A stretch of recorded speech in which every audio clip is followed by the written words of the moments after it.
Heartbreak in Orlando. Police say a 3-year-old boy died on Sunday while playing in the family's laundry room with a sibling. And in the course of that playing, the 3-year-old climbed into the front-loading washing machine on his own. The door closed. Either he pulled it shut himself, maybe the sibling closed it. First responders tried to revive him, but tragically, it was too late.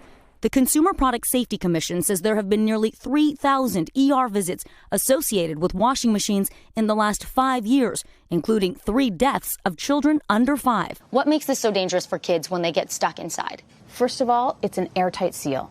No air gets in. Secondly, it's virtually soundproof, so you will not hear them scream for help. Lori Jennings is the director of Good Housekeeping Institute. She says most newer washers have a child lock feature.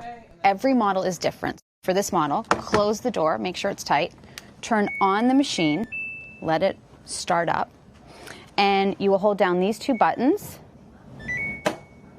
Hear that click? Yep. See that symbol? Okay. That means it's locked. Safety experts say if you have a laundry room, consider putting a lock on the door. Or try to plug your washer into an outlet that requires a switch. So that switch has to be on before you turn on your machine. One family's paying, sending a powerful message to parents. Make sure your children know appliances are not toys.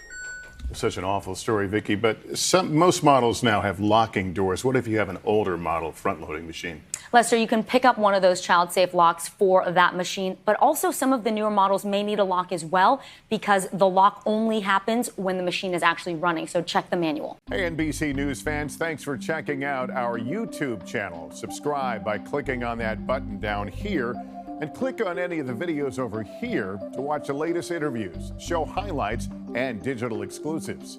Thanks for watching.